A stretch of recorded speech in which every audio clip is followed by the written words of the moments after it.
हम लोग 31 तारीख तक 104 तक आए हैं और 105वां से श्लोक 105 से शुरू करेंगे।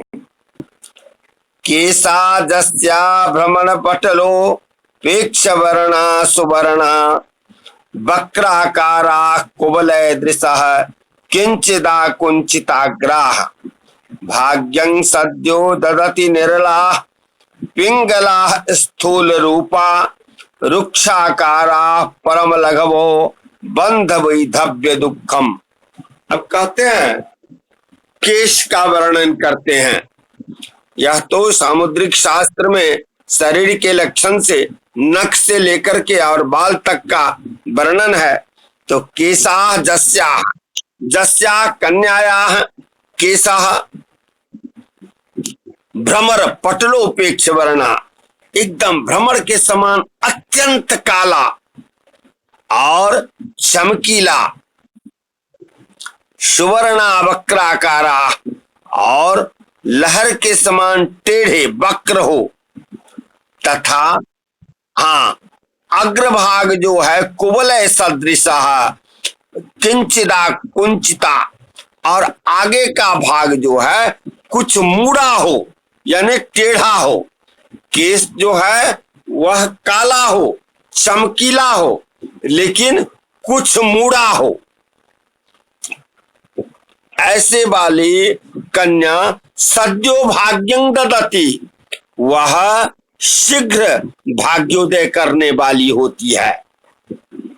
विरला पिंगला स्थूल रूपा रुक्षाकारा अथवा परम लघवो भवति तदा बंध वैधव्य दुखं।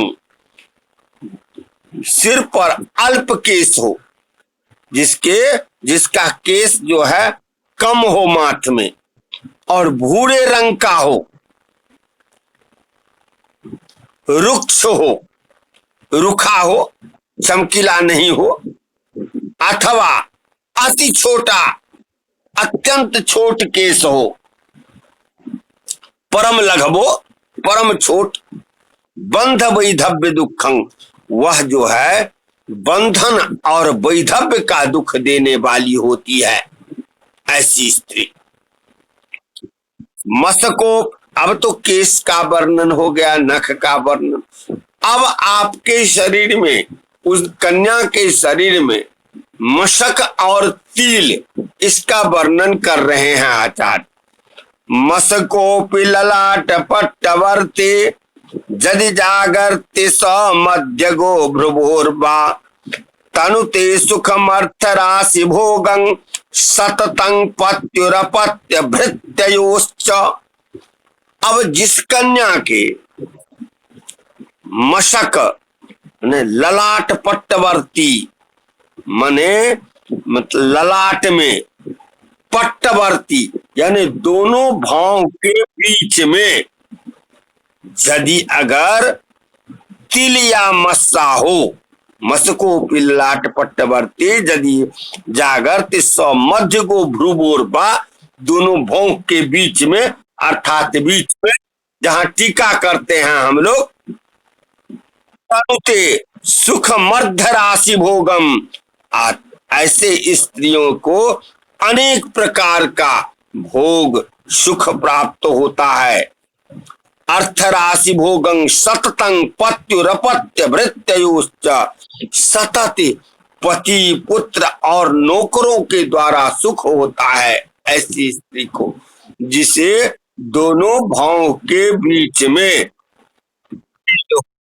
वह जो है पति पुत्र नौकर चाकर आदि से सुखी होती है।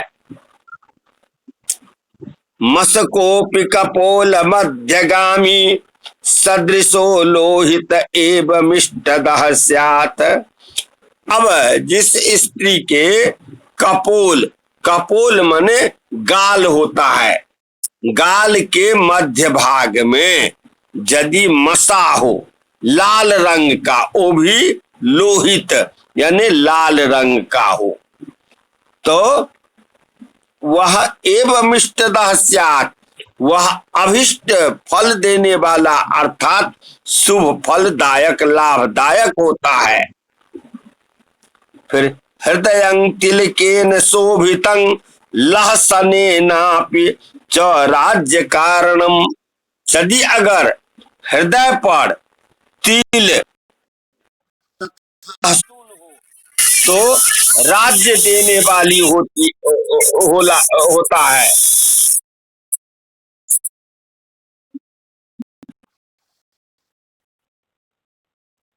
सब बुझे हमर धिया पुता आ तखन जे कोना दियो काट दियो ना। हां पढ़ाबियो ना, नहीं उठेबे त कहां हेते। राज्य तथा हृदय पर ठीक है, ठीक है। जिस स्त्री के गाल पर लाल रंग का मस्सा हो वह लाभदायक है। हृदय पर तिल या काला या तथा लहसुन का हो तो राज्य देने वाला, मतलब राज्य कारणम, मतलब लहसनेनापि च राज्य कारणम, राज्य सुख देने वाला होता है। लोहितेन तिलकेन मंडितं शुभ्रवो कुच मंडलं जदा जायते किल सुता चतुष्टयं बालकत्रय मुदीरितं तदा। अब देखिए क्या कहते हैं, लोहितेन तिलकेन मंडितं शुभ्रवो कुच मंडलं जदा। यदि जिस कन्या के स्तन के ऊपर लाल रंग की तिल शोभायमान हो उसको जायते किल सुता चतुष्टयं, 4 कन्या, बालकत्रय मुदीरितम, और 3 पुत्र का शुभ होता है। जिसके स्तन पर, जिस कन्या के स्तन पर लाल रंग का तिल हो उसे 4 कन्या तथा 3 पुत्र होता है।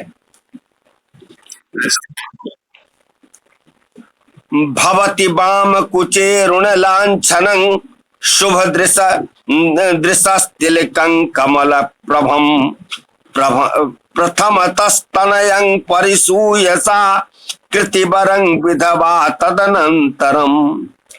जिस कन्या के वाम स्तन पर लाल लहसुन अथवा सुंदर तिल हो तो वह प्रथम युवा अवस्था में विद्वान पुत्र पैदा करके विधवा हो जाती है।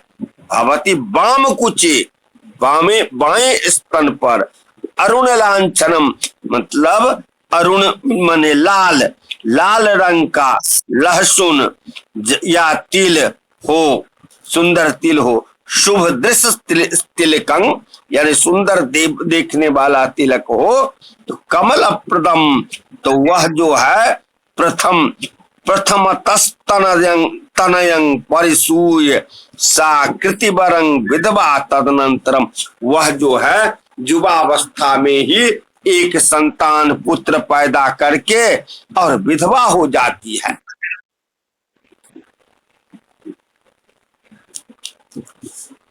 फिर कहते हैं लसति बाल मधुव्रत सन्निभं शुभ दृशस्तिलकं गुददा दक्षिणे। चलिए अब 111वां पढ़ाते हैं, 10वां छोड़ देते हैं। मसकोपि च नासिकाग्रगामी सदृशे विद्रुम कांतिरर्थदायी अलिपक्ष नवाभ्र रूपधारी पतिहंत्री किल पुंसली विशेषात। मशकोपी, जिस कन्या के नासाग्र पर, नासिका अग्रगामी, नाक के आगे भाग में, हाँ नासिकाग्रगामी, नासाग्र पर जो है लाल रंग का मस्सा हो, मसकोपिच सदृशी विद्रुम, मूंगा के समान लाल रंग का, अर्थदायी, वह धन देने वाला होता है। जिस कन्या के नाक के आगे में लाल रंग का मस्सा हो उसको वह धनवती होती है, ऐसा समझना चाहिए। अलिपक्ष नवाभ्र रूपधारी पतिहंत्री किल पुंसली विशेषा। यदि वही मस्सा काला रंग का हो, वह स्त्री पति को नाश करने वाली तथा विशेष करके व्यभिचारिणी होती है। यानी कि मोटा यह समझ लीजिए कि नाक पर लाल रंग का मस्सा हो तो वह जो है अत्यंत भाग्यशाली धनवती होती है, और जिस वही मस्सा अगर काले रंग का हो तो वो पति को नाश करने वाली व्यभिचारिणी होती है। यदि नाभे रथो भागे तिलकं लांछनं स्फुटं सौभाग्य सूचकं ज्ञेयं मसको बानत भ्रुवाम। अब कहते हैं, जिस कन्या के नम्र भुक्ति वाली कन्या के नाभि के नीचे अर्थात पेड़ू पर स्पष्ट तिल हो, तिलकं लांछनं स्फुटम अथवा लहसन मस्सा हो तो सौभाग्य सूचकं ज्ञेयम, तो सौभाग्य देने वाला समझना चाहिए। जिसके पेरू पर, नाभि से नीचे पेरू पर यदि अगर तिल का चिन्ह हो या स्पष्ट तिल का चिन्ह अर्थात अथवा लहसन का अथवा मस्सा का चिन्ह हो तो वह सौभाग्य देने वाला समझना चाहिए। हाँ, यदि करे च कपोल तले अथवा भवति कंठगत तिलकं तदा श्रुति तले पिच सापति बल्लभावर दृश्य मसकामल लांछन। अब कहते हैं, जिस स्त्री के कड़े माने हथेली, कड़ माने हाथ होता है ना, तो हथेली में कपोल माने गाल पर, हाँ, अथवा कंठगत कंठ में, अथवा श्रुति तले पिच अथवा कान में तिल का चिन्ह हो तो वो पति बल्लभा अपने पति की अत्यंत प्यारी होती है। इसी प्रकार उस स्थानों में मसा और लहसन होने से भी उस उक्त फल को जानना चाहिए। अयो बलराम जी, ये क्या कर रहे? हाँ, अब कहते भालस्थले त्रिशूलेन शंभुना निर्मितेन वै जस्या सा अली सहस्रनामी सीता समापनम। कहते हैं, जिस ललाट में मतलब त्रिशूल रेखा हो, वह भगवान शंकर की कृपा से त्रिशूल हो, तो भालस्थले त्रिशूल शंभुना निर्मितेन वै, भगवान शंकर के द्वारा निर्मित त्रिशूल का चिन्ह हो, वह हजारों, जस्या सा अली सहस्र, अली माने सखी होता है, सहस्र हजारों सखियों की स्वामिनी होती है, अर्थात महारानी की तरह आदर पाती है। समझे? अब कहते हैं, किट किटे तिलकं कुरुते मिथः शुभदृशः शयने दुरसरदाबली महद मंगल माह विशेषतः प्रियतमे तनु लक्षण को विदाह। आहा, जिस कन्या के दांतों में तिल हो, किटकिटे तिलकं कुरुते, दांतों में तिल हो, अथवा कुरुते मिथा शुभ दृष्टा शयने तुरदाबली, और शयन करने पर दांतों से किटकिटाहट शब्द हो तो उसके पति को विशेष अमंगल होता है। ऐसा लक्षण शास्त्र के जानने वाले विद्वान ने कहा है, पंडितों ने कहा है। जो स्त्री सोते हैं तो क्या करती है, दांत किटकिटाती है, और दांत में यदि अगर लहसुन तिल का चिन्ह हो, हाँ तिलवा का चिन्ह हो, तो यह समझ लेना चाहिए कि वह जो है अपने पति के लिए दुखदायी नहीं होती है, सुखकारिणी नहीं, दुखदायी नहीं होती है। एक श्लोक और पढ़ लीजिए, फिर जो है कल छुट्टी है तो वोट गिराने के बाद पढ़िएगा, उसके बाद जो है दूसरे दिन में यह अध्याय ही समाप्त हो जाएगा। बिलसति भगभाले दक्षिणावर्त रूप है, कुवलय नयनाया कोमलो लोम संघ है, नरपति कुल भरतो कामनी मानिनी नामिह, भवति बादान्या सेव धन्या विशेषात।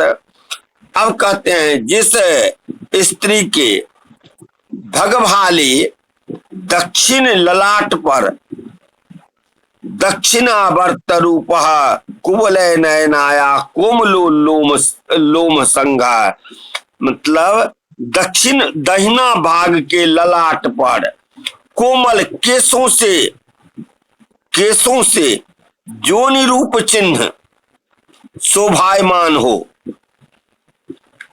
वह नरपति कुल भर्तु हो, वह जो है अनेक रानियों में श्रेष्ठ, कामनी मानिनी नाम यह भवती बादान्या सैव धन्या विशेषात, वह विशेष कर अति धन्या होती है, और वह श्रेष्ठ मतलब कई रानियों यदि अगर महाराज वह राजा शादी किए तो उसमें वह पटरानी होती है, यानी श्रेष्ठ होती है। ठीक है, इसको जो है ध्यान से पढ़िएगा और पढ़ने के बाद जो है स्मरण रखिएगा। ठीक, खूब चिरंजीव।